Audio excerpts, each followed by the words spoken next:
ये एक बहुत इम्पोर्टेंट यात्रा है, बहुत महत्वपूर्ण यात्रा है। हम देख रहे हैं कि यूरोप में ख़ास तौर पर रशिया के ऊपर काफ़ी दबाव डाला जा रहा है, यूएसए से भी और बाकी जो यूरोप के देश हैं, जो कि यूरोप जो कि यूक्रेन में वॉर ख़त्म करने को एक अपने नज़रिए से देख रहे हैं। उनका नज़रिया ये है कि रशिया ने यूक्रेन के ऊपर अटैक किया था और उस अटैक से पूरे यूरोप की सुरक्षा, खासतौर पर यूक्रेन की सुरक्षा खतरे में पड़ गई है।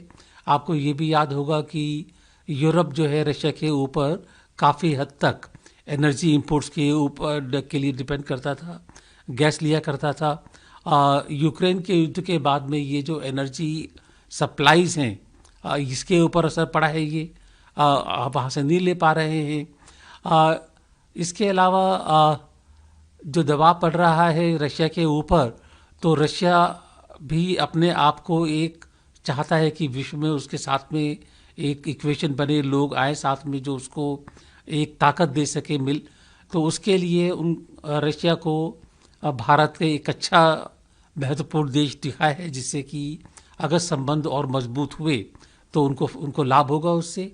रशिया के भारत से संबंध पहले से ही अच्छे रहे हैं, तो इसमें कोई ज़्यादा उनको जद्दोजहद की ज़रूरत नहीं है, मशक्क़त करने की ज़रूरत नहीं है। तो पहले से संबंध अच्छे हैं, उसके चलते हुए पुतिन ने भारत को अपने लिए एक पार्टनर, स्ट्रेटेजिक पार्टनर के रूप में देखा और यहाँ पर आकर के इन संबंधों को आगे बढ़ाने की कोशिश करी है। आप ये भी देखेंगे कि पुतिन ज़्यादा कहीं जाते नहीं हैं, आईसीसी का वारंट है, तो उसकी वजह से उनकी विदेशी यात्राएं काफ़ी कम होती हैं। G20 में भी नहीं हुए थे। अब वो 4 साल के बाद पहली बार दोबारा फिर भारत में ही आए हैं। इससे पहले खाली वो SCO की मीटिंग के लिए थिएनचिन गए थे चाइना में, या फिर जब ये मीटिंग हुई थी CSTO की, उसके लिए बिश्केक गए थे। तो ज़्यादा जाते नहीं हैं, तो उनके लिए भारत का बहुत महत्व है और इसलिए वो यहाँ पर आए, तो एक ही अच्छा संकेत है।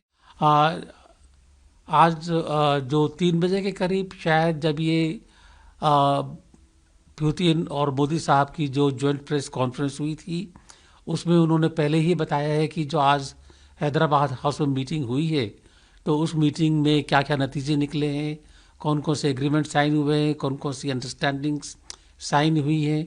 उन अंडरस्टैंडिंग्स और एग्रीमेंट में सिविल स्पेस का भी है, डिफेंस का भी एग्रीमेंट्स है कि डिफेंस में क्या क्या इक्विपमेंट वो दे पाएंगे।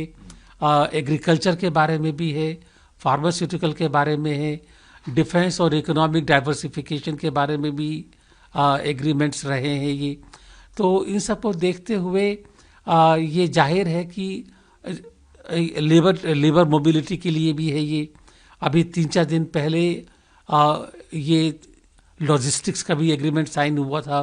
तो सबको देखते हुए ये तकरीबन सारे ही क्षेत्रों में भारत और रशिया ने अपने सहयोग को आगे बढ़ाने के लिए काम किया है और एग्रीमेंट साइन किए हैं। तो मैं समझता हूँ कि इससे आगे हमारे संबंध और ज़्यादा मजबूत होंगे। अमेरिका और चाइना इस पे कैसे नज़र बनाए रखा होगा, क्या सोच जी, रहा होगा वो इस समय? अमेरिका और यूरोप वो दोनों ही इस यात्रा को काफ़ी गहन दृष्टि से देख रहे होंगे, क्योंकि उनको ये देखना होगा कि इस यात्रा से जो रशिया का यूक्रेन के ऊपर युद्ध चल रहा है, यूक्रेन से उस पर क्या असर पड़ेगा ये।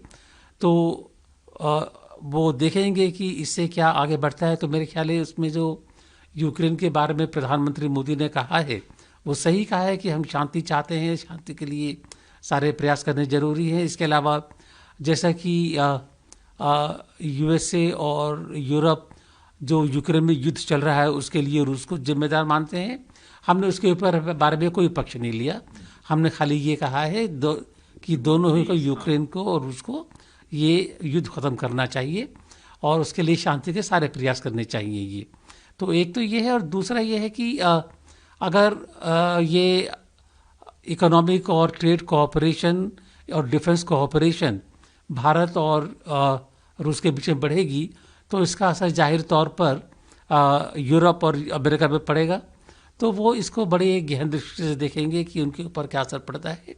चीन और रूस के बीच में पहले से ही काफ़ी अच्छे संबंध हैं, और मुझे लगता है कि अगर भारत और रूस के बीच में संबंध और अच्छे हुए तो चीन यही देखेगा कि वो इन अच्छे संबंध और जो संबंध मजबूत हो रहे हैं उसमें उसको क्या मिल सकता है, क्या फ़ायदा है, उसका क्या रोल हो सकता है। वो अपनी उसकी दृष्टि ये रहेगी वो कहाँ पर इंगेज हो पाए।